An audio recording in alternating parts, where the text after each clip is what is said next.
Title IX.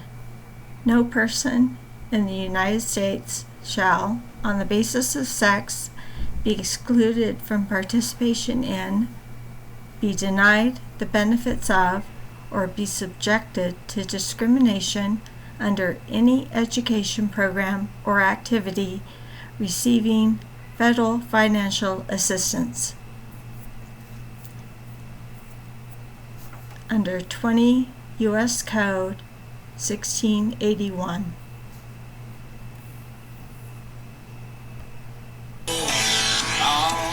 No.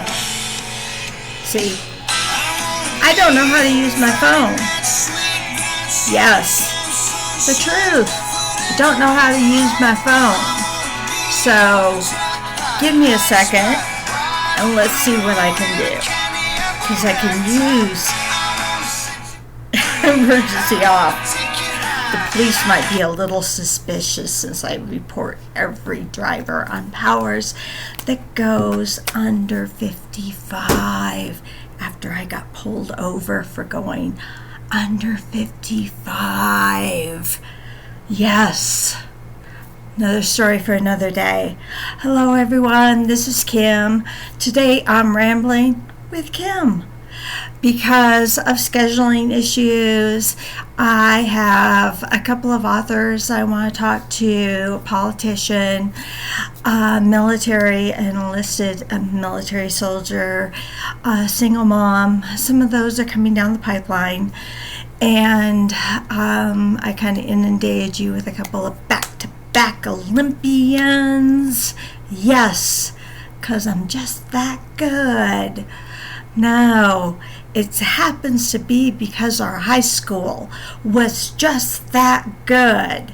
Yes, our class of 1985, North Eugene High School, was just that good. I'm not saying the 1986, 87, because some of those girls that I ran with and 1986, 87, I guess let's go down.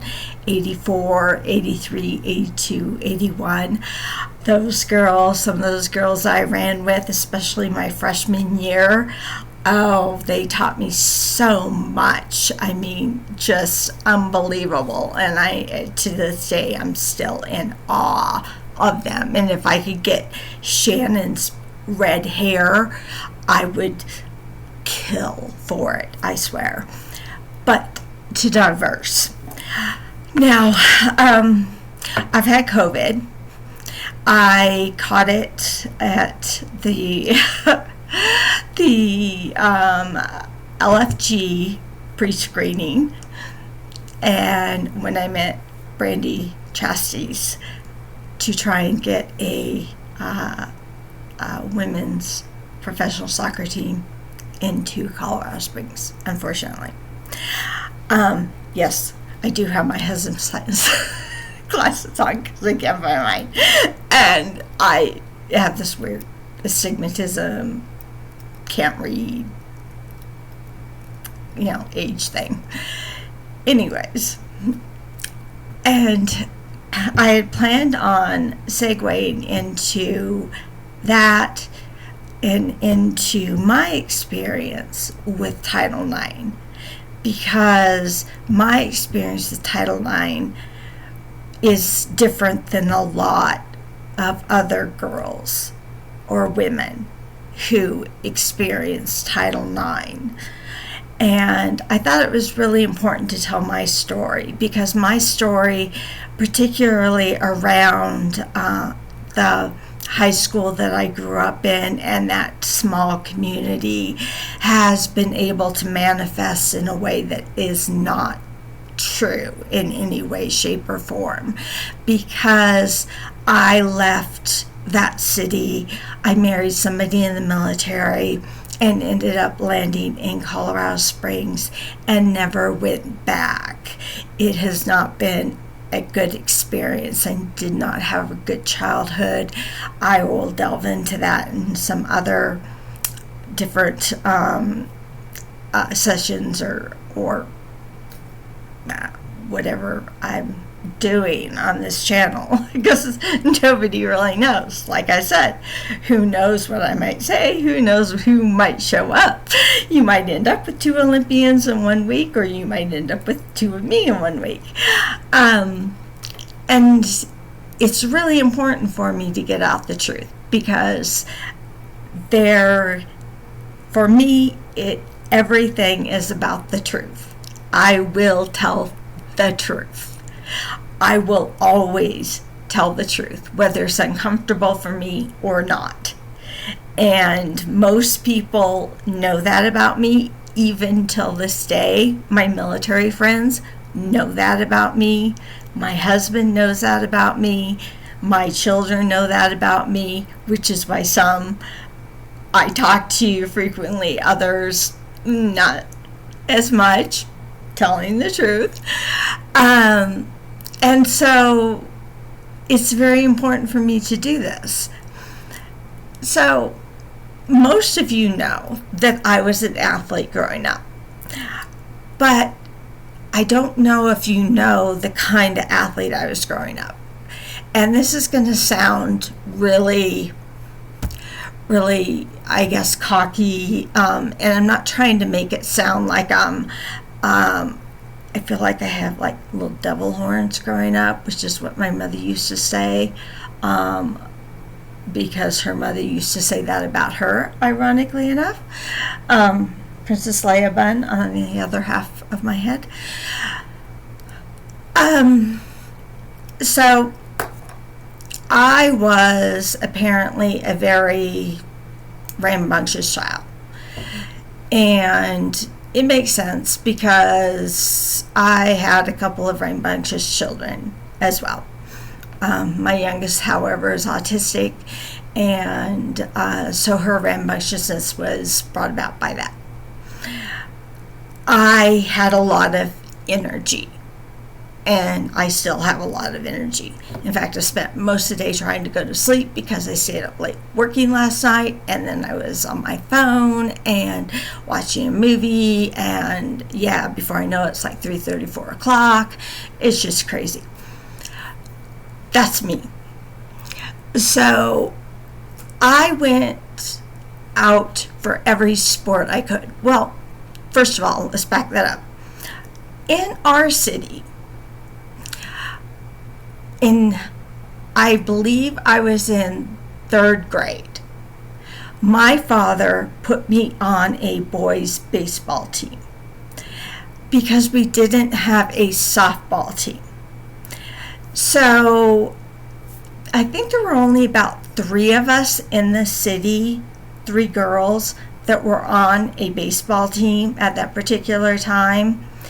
And if I remember right, I wasn't all that interested in it. I played in the outfield. You know, in 3rd grade, I'm a girl, and of course, they're going to put you in the outfield regardless. And I probably picked a lot of daisies, kind of like Haley did on my soccer team. But she and I got past that because she's adorable, and she's turned out to be this fabulous woman. She's a fabulous girl too. So, my father was a baseball player. My grandfather was a professional baseball player, and he would be brought down as well, depending on what. He only wanted to be a catcher, and so he held his line. He would go up to the pros, be a catcher, and if they didn't need him as a catcher at the pro level, then he insisted on being brought down. My hero. He's always my hero. But it wasn't just that. It's that he never treated me like a girl. He also never said, don't throw like a girl. Don't hit like a girl. Don't do this like a girl. It was, Kimmy, let me show you how to throw the ball. Kimmy, you want to do this? Let's do this. Kimmy, we're going to the ball field. We're going to sit at the ball field all day. Yes! Let's do that, Grandpa. That sounds like so much fun. And that's what we did. And I looked back thinking, where's my brother in all of this? because I wasn't like 3 or 5. Yeah, I might have been 9, but that would have made my brother 6.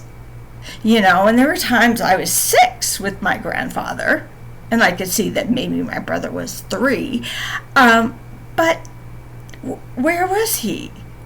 It was like, and it was this protective shell that we'll get back to, that my mother created around this kid. And this all goes into Title IX. Trust me, this all goes into Title IX, my experience with Title IX. So, I played in 4th grade. Baseball, softball actually. We got a softball coach, Kenny Sue's mom. I can't remember her name, but Kenny Sue was my best friend. And I missed her desperately when she moved away.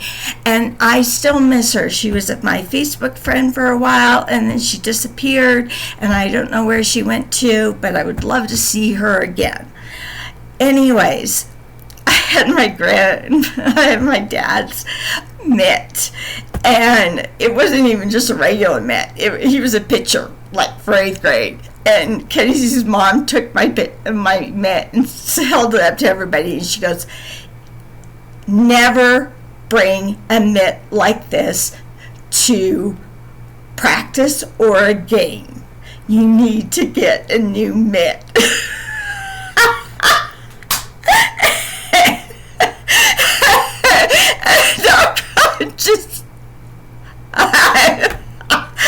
I'm sure I was embarrassed, but now I just think it's the most hilarious story ever. And I went home and I told my dad, and of course we had to go out and go get a mitt.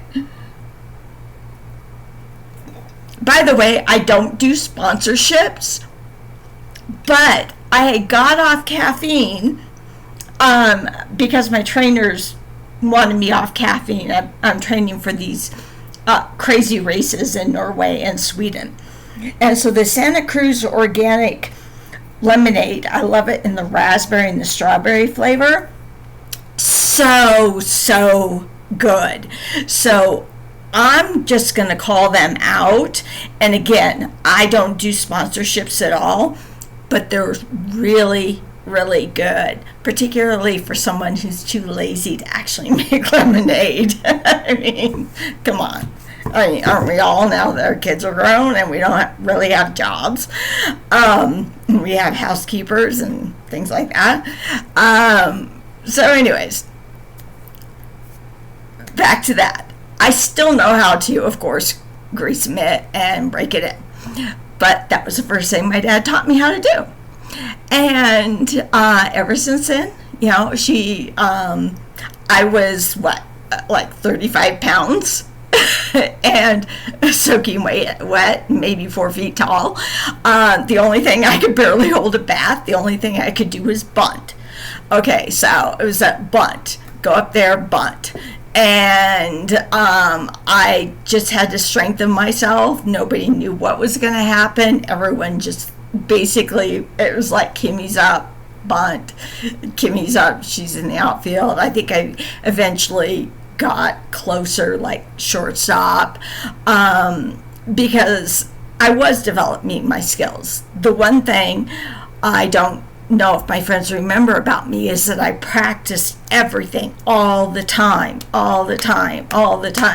You want to come over to my house and play basketball? You want to come over to my house and play wiffle ball?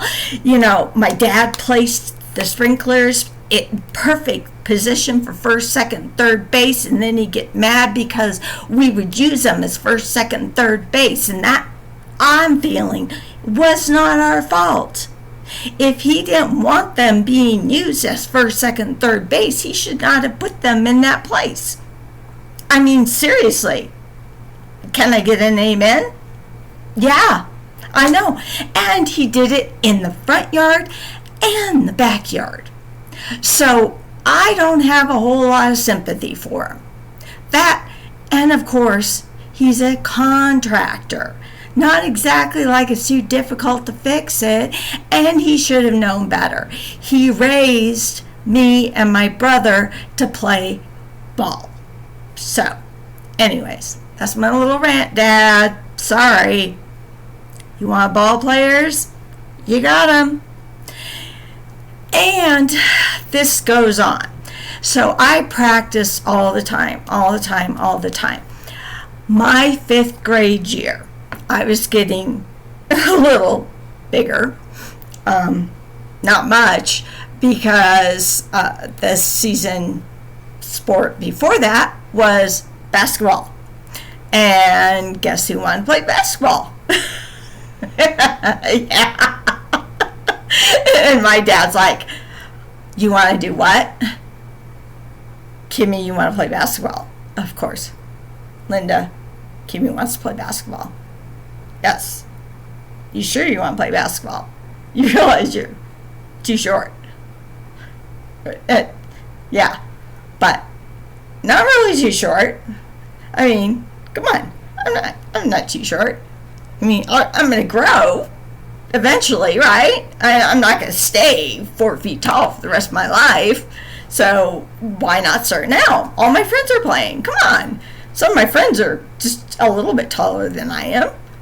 Maybe I can't get it in the basket. I mean, basically, we were all doing granny shots. Everybody remembers how to do granny shots.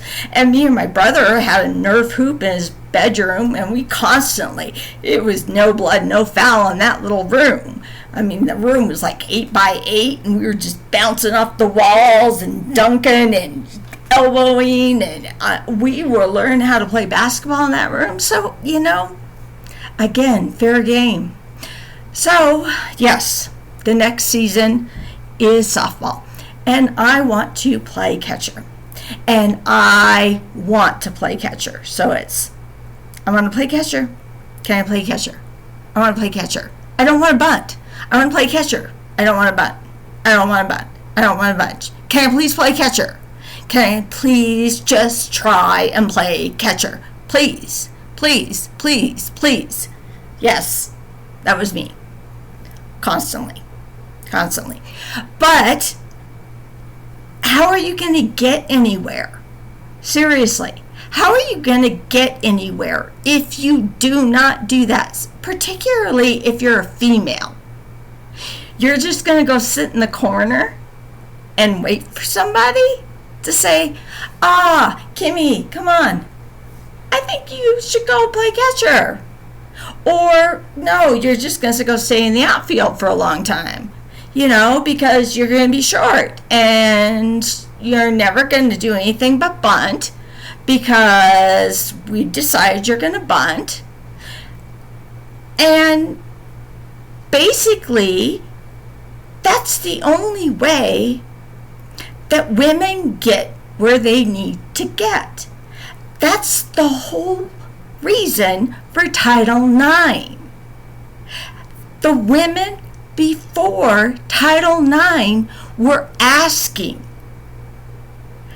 and I shouldn't say this because people are going to say it's not the same, and it is so not the same. So please do not come after me and say this, because I know there is no comparison whatsoever. But basically they're saying, I don't want to sit in the back of the athletics bus. I want to move up. I want a bus. The guys have a bus. The girls don't have a bus. Give me a bus. Give me a field. Give me a catcher's mitt. That's what they were asking for. They were asking for something.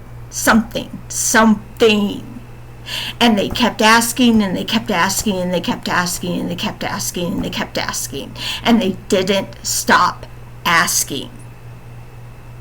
And that's how we all got Title IX. Now, I'm not saying we like in we. I was 5.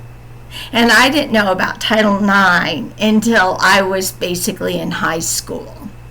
and I'm getting to that because it kind of takes this story to kind of get to where I'm going. So I'm going to try and hurry it up because my husband always says I babble, which is ramblings with Kim, of course. So I get to catcher. All of a sudden, I can hit the ball. I don't have to bunt anymore.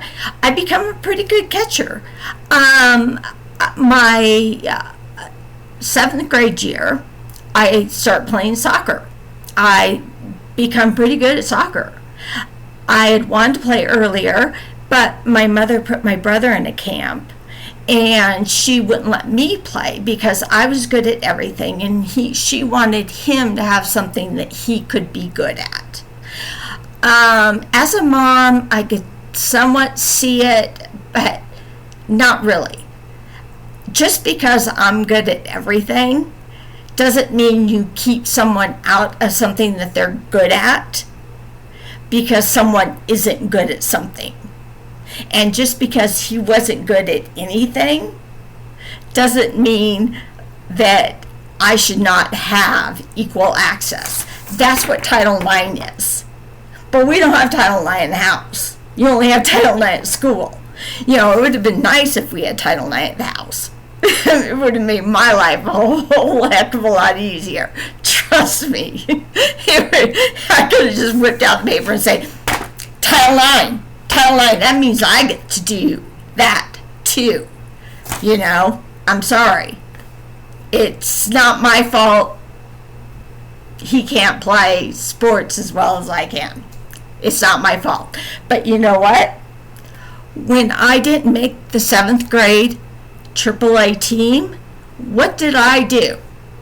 I went to my grandfather and said, what do I need to do?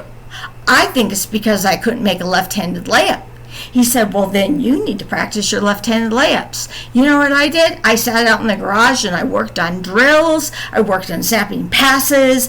I sat in the dark making baskets, working on my left-handed layups. I don't know how many times, over and over and over and over, trying to strengthen my wrists so that I could hit free throws one right after another.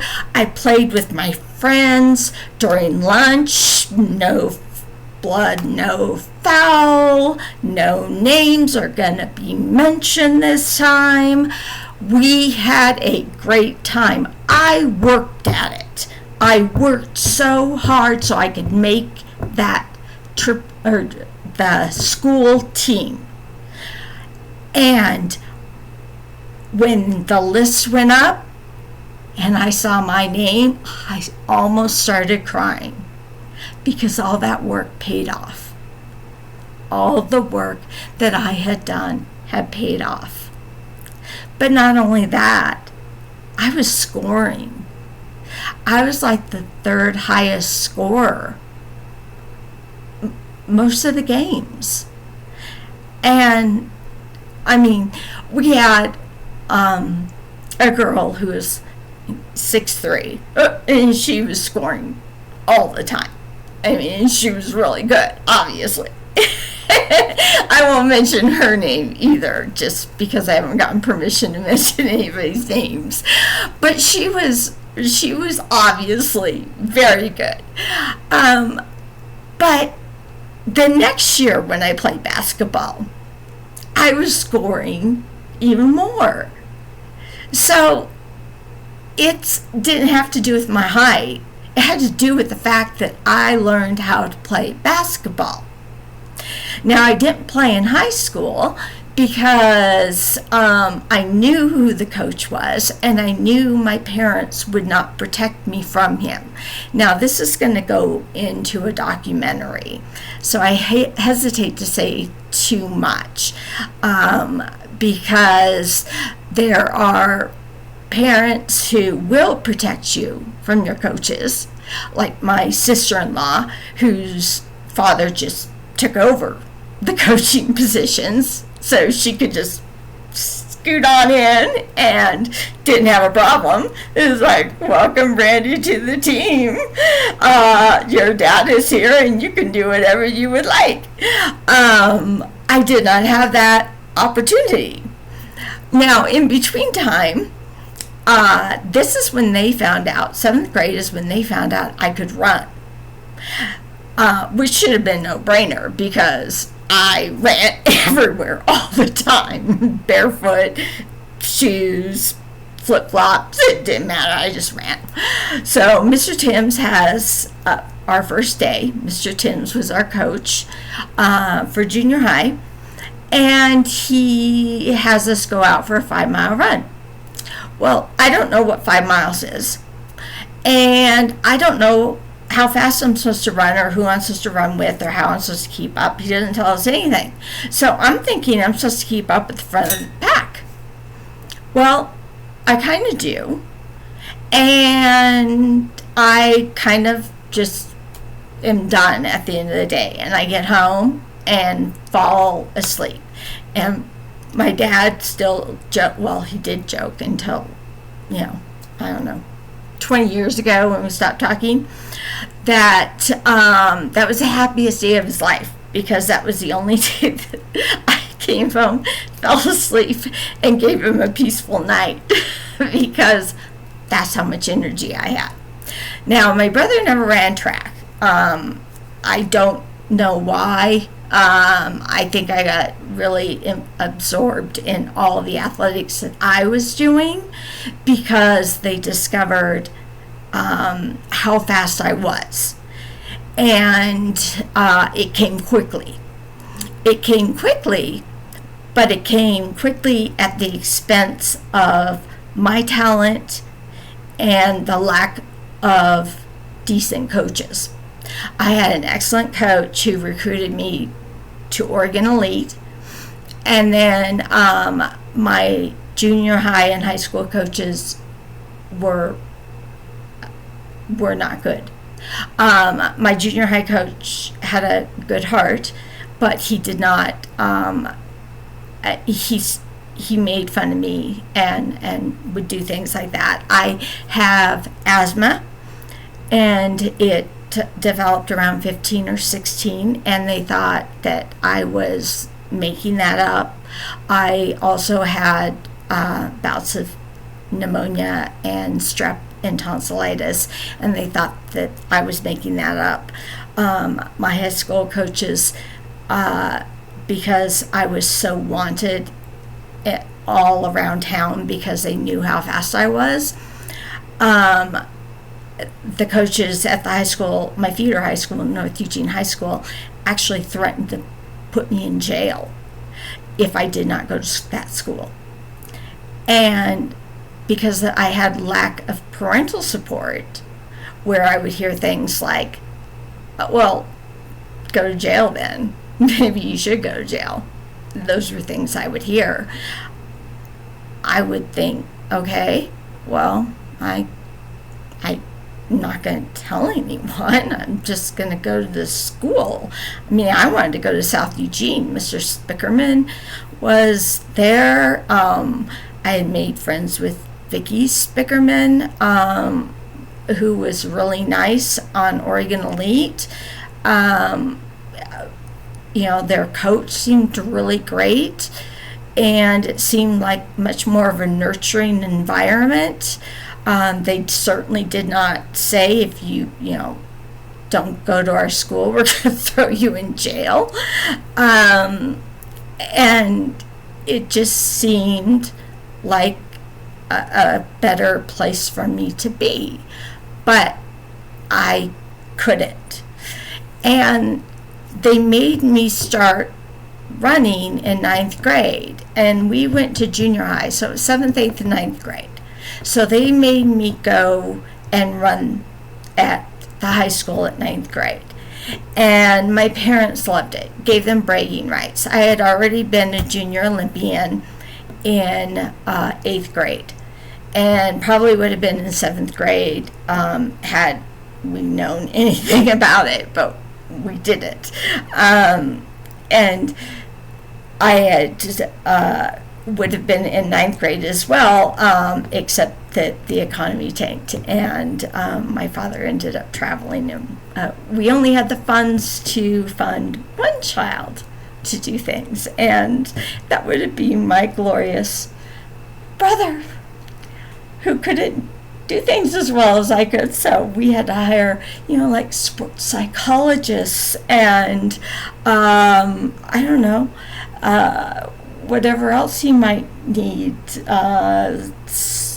extra help with coaches or special shoes, or I don't know. All I know is that there was never any money for me, so I was wearing the same running shoes that I had worn in 9th grade for cross country. So you have road shoes. You wear those for practice, and you usually wear those for a season. I wore them for 9th cross country season, 9th track season, 10th cross country season, 10th track season, 11th cross country season, 11th track season. And my knees getting worse and worse and worse. Yes. Because we couldn't afford track shoes. Yes. Because we don't have Title IX in my house. And it is very frustrating. And I will tell you the God's honest truth. I read not a recruiting form, a give us money form from the University of Oregon regarding Title IX. And they were using my niece, Jordan, as an example. And she talked about both her mom and her dad going to college, and she didn't really know about Title IX, and blah, blah, blah, blah, blah. Well, if she had grown up knowing about me, which they didn't want her to know my experience, because my experience would have been the truth, she would have known how difficult it was, and that's coming up. But that's the catalyst for this. Now, I doubt that this is going to get anywhere. I'm hoping it'll get somewhere, just because it really, really needs to, because it's not easy for everyone, and it definitely wasn't easy for people back then. Now, it was easy if your parents supported you, and they knew about it, or you knew about it, and you told your parents, and you were like, yes, yes, yes. Now, I knew about it, and I told my parents, yes, yes, yes, yes, yes. But we'll get to that. So,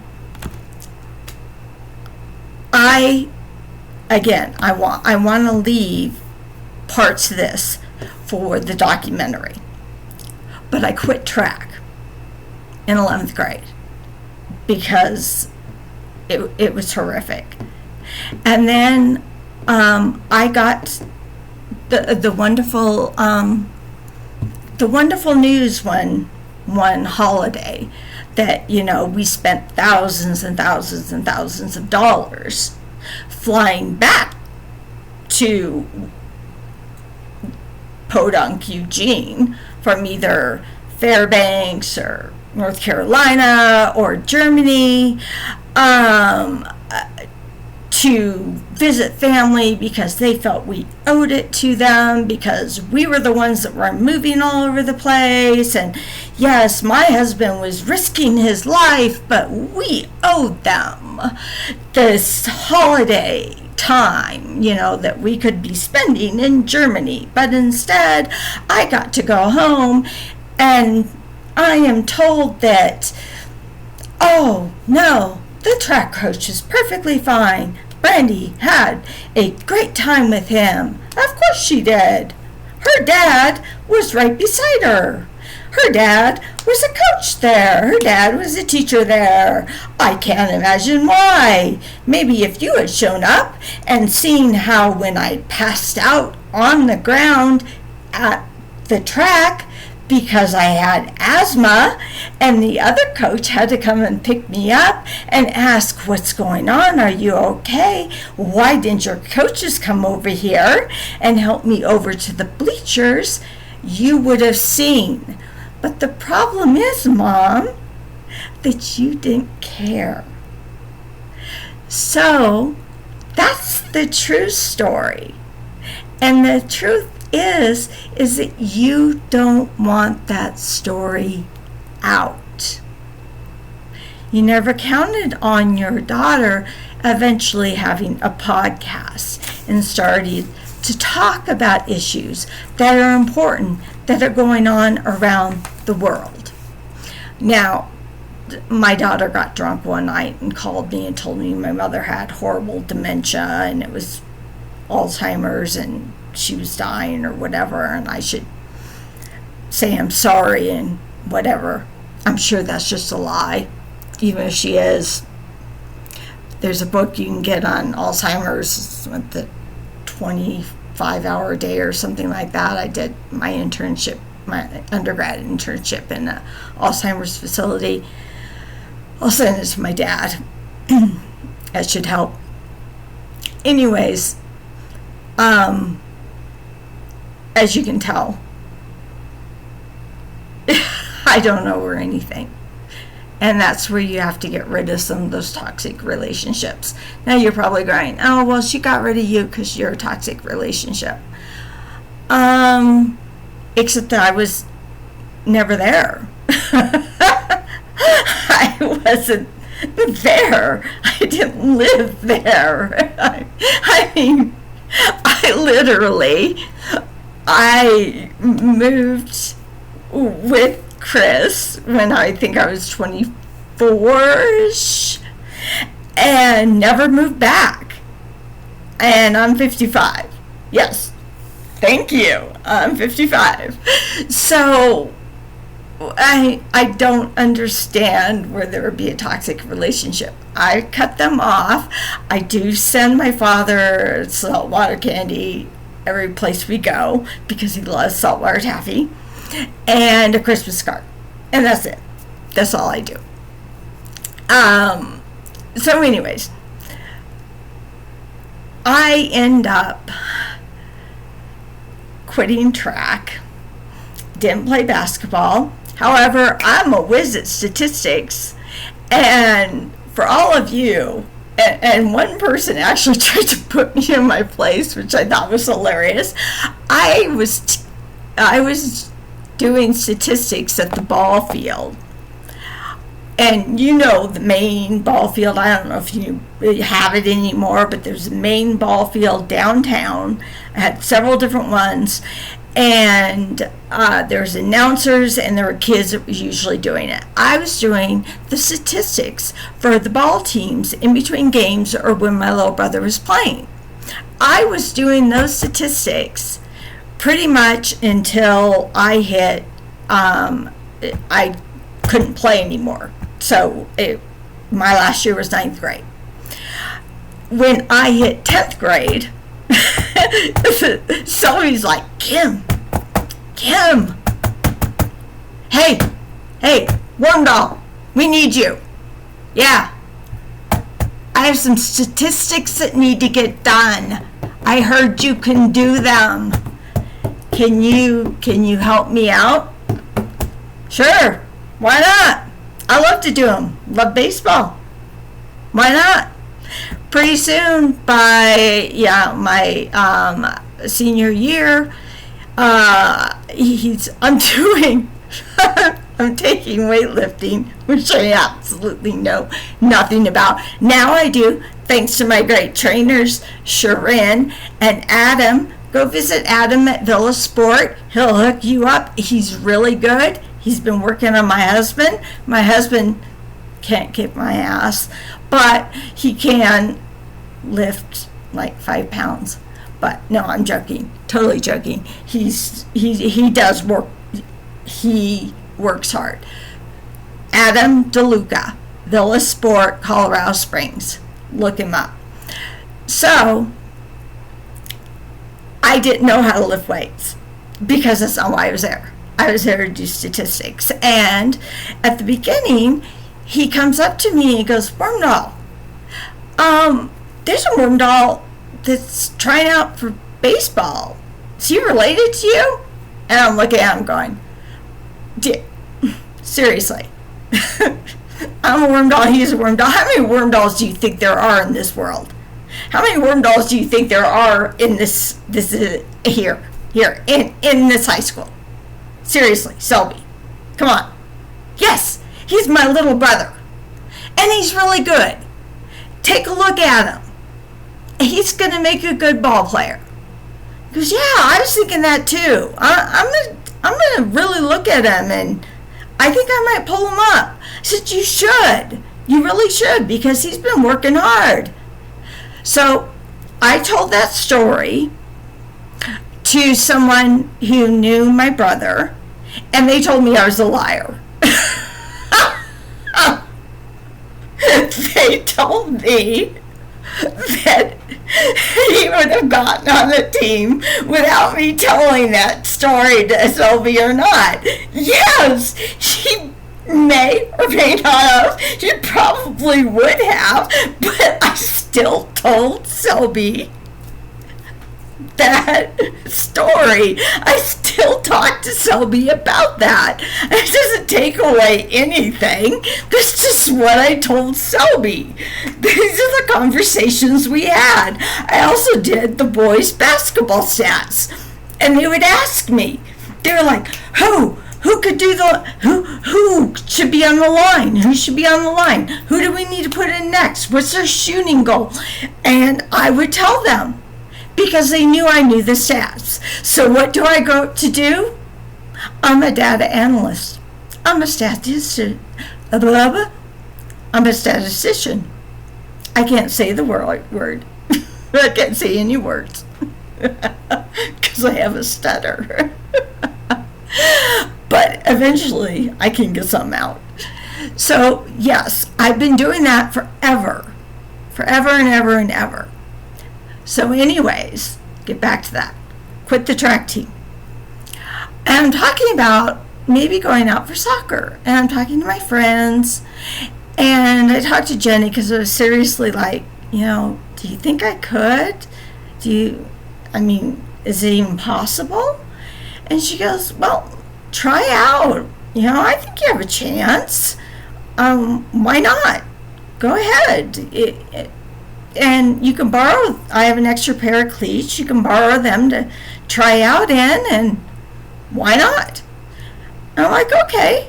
So I go out there, and I know very little about soccer anymore, and but I can run, and when you can run up and down the field for, an hour, they kind of like that. I could kick the ball because my legs were strong, and I could run to defend and do some of these things. But I will tell you, I was really surprised when Mr. Small chose me to be on the team. Really, really, really surprised, because there were a lot of talented girls that I feel bad about, that I may have taken their place that senior year. But if you knew where I was coming from my senior year, you would have known why it was so important to me. And it all had to do with Title IX. My parents told me I had to leave the house at 18. And not just like, when I graduated, like my 18th birthday. And that wasn't the first time they did that. They did that all the time, constantly.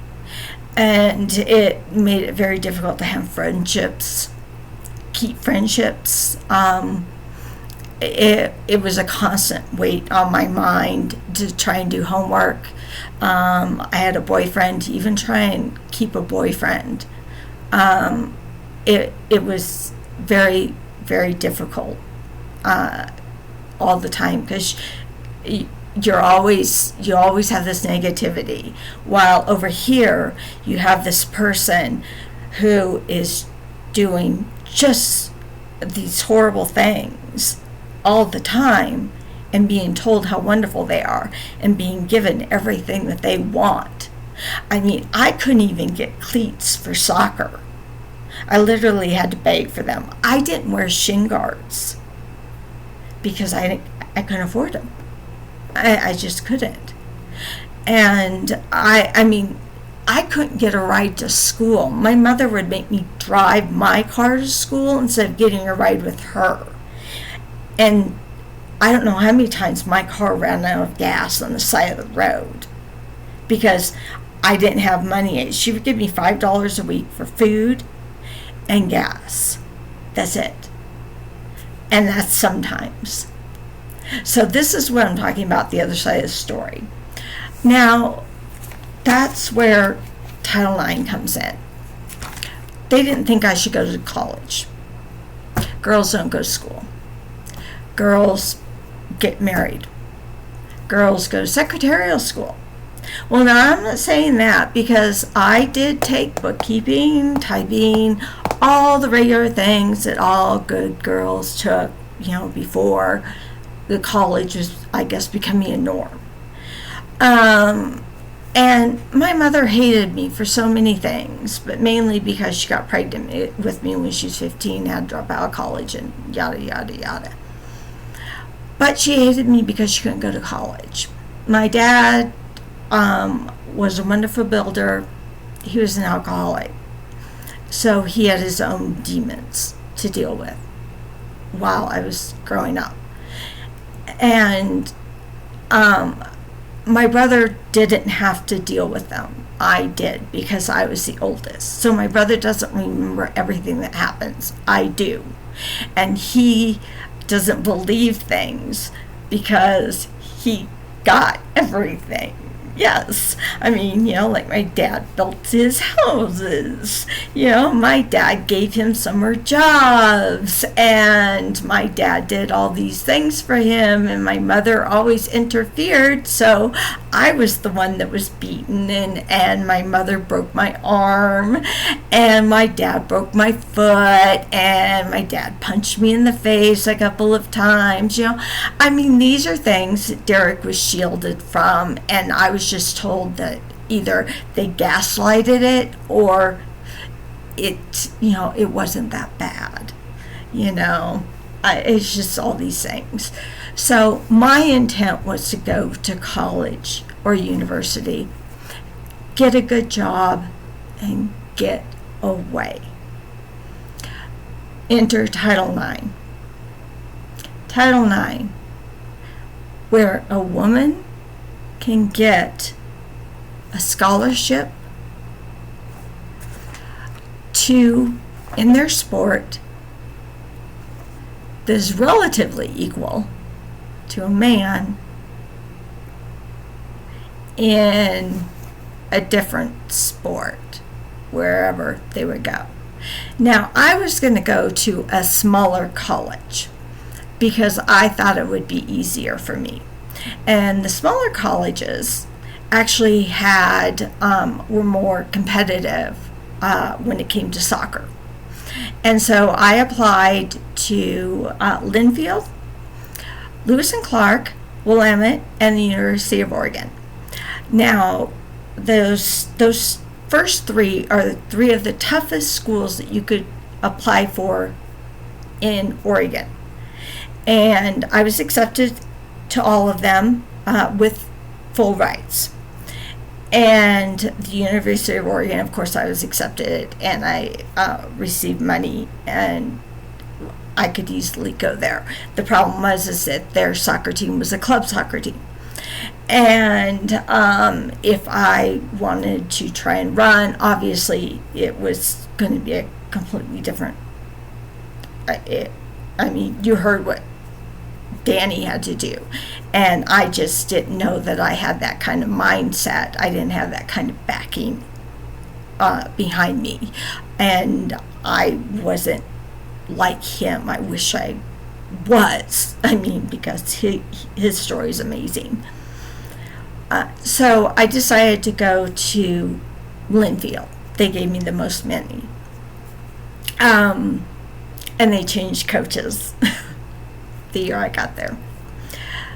So they gave me the most money, but they certainly didn't give us equality. We practiced on a horrible field, kind of like we did when we were in high school. You know, I still remember Mr. Small going out there, and we'd have morning games, and he'd have a bucket and a sponge, and he'd be sponging up the water out of the puddles. Why none of the women broke any ankles, I will never know. It was horrible.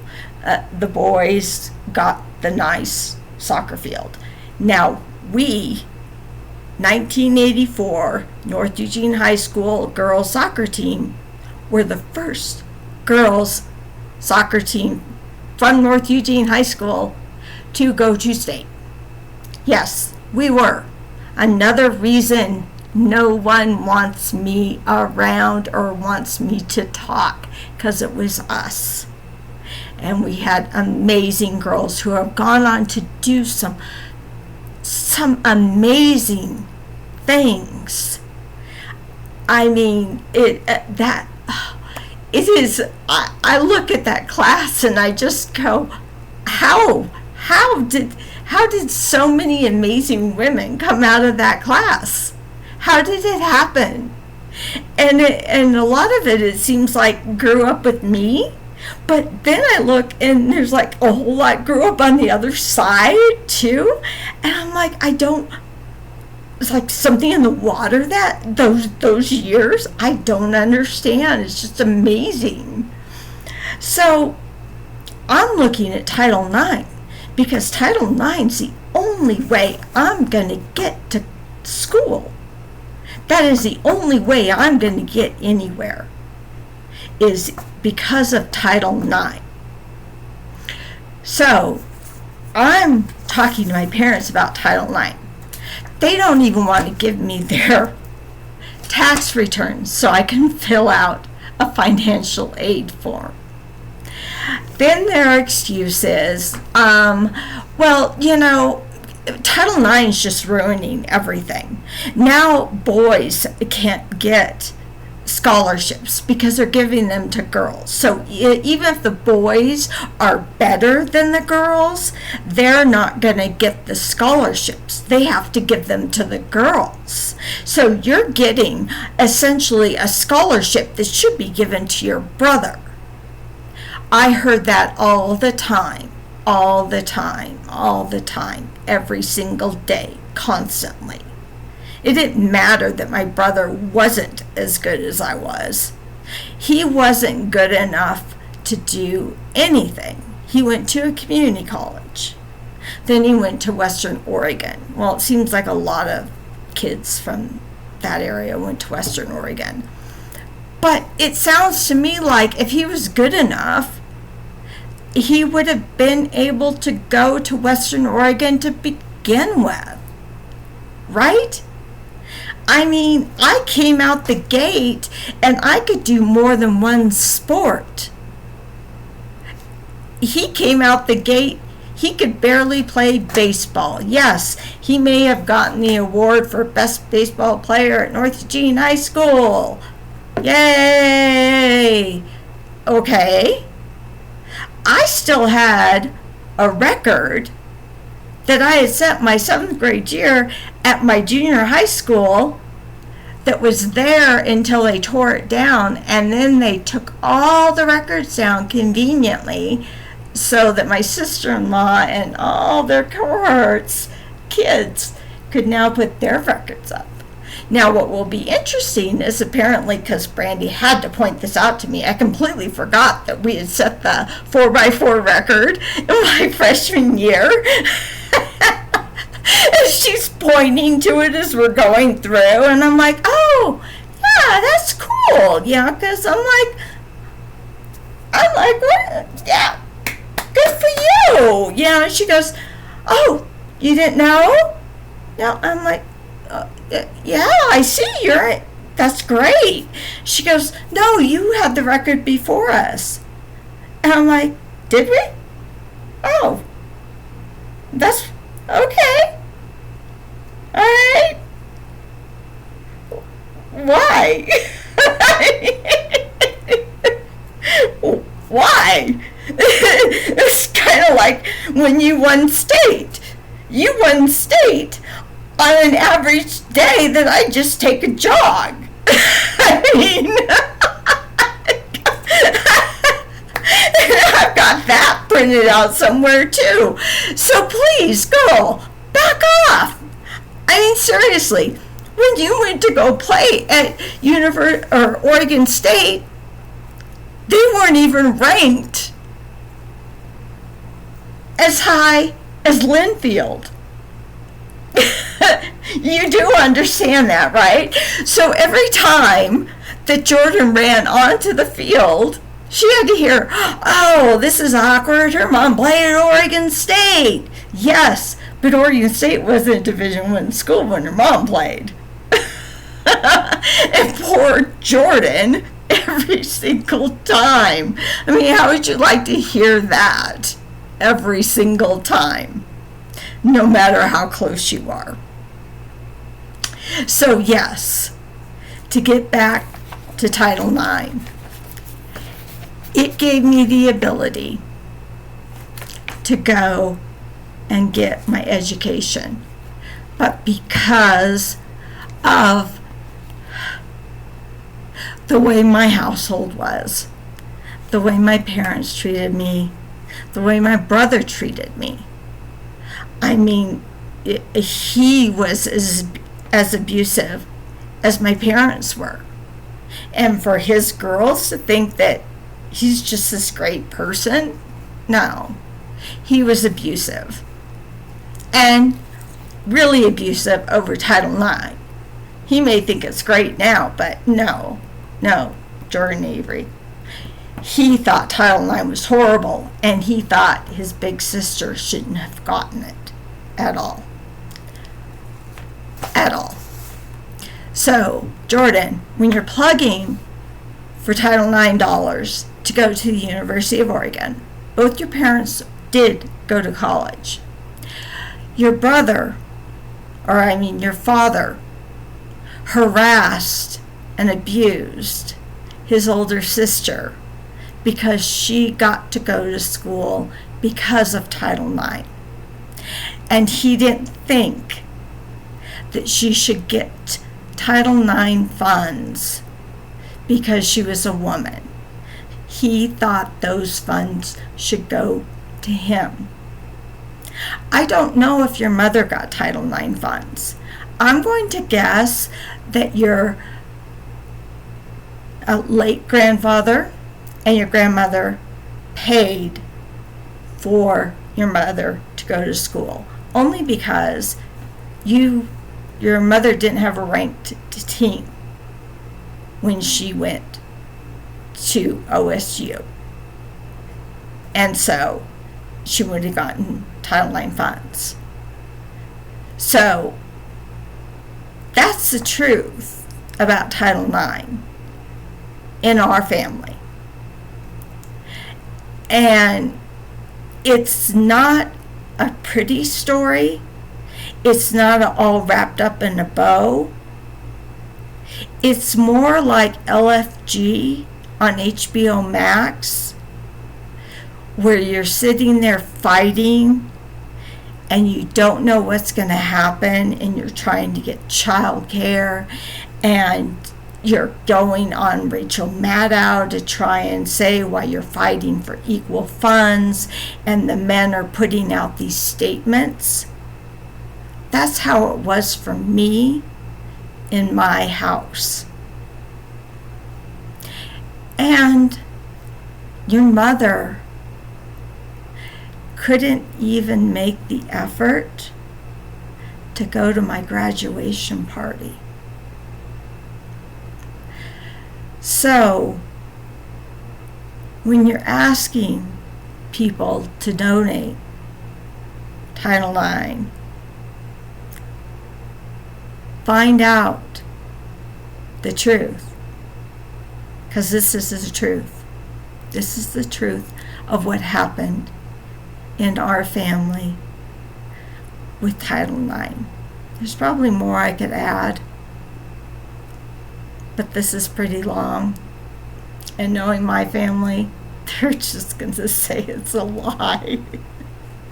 No matter how much proof I have. This is when I wish Grandma Wormdahl was alive and lucid, because she would put everyone in their place so quickly, and so would Grandpa Turk. See, you got to live in the post-reality stage when there aren't people that will put your grandmother and grandfather in their place, or your brother, or my brother, in his place, and say, no, that's not what happened. In fact, I had so little money at Linfield that Grandma Wormdahl sent me $50 each month, because the dining hall closed at 6, and Title IX did not give us equal access or equal time to the field. So it closed, the dining hall closed before we got off practice, and so we couldn't eat. And we would have to run over to the 7-Eleven to get food. And I would ask my parents for money, your Nana and Papa, and they wouldn't give us any. They were like, oh, you got money?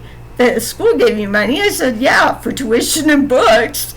And I don't have anything else. That's why I provide a $500 scholarship to Smyrna Church in Canby under Grandma Wormdahl's name, so that someone else doesn't have to go hungry while they're trying to pursue their college education.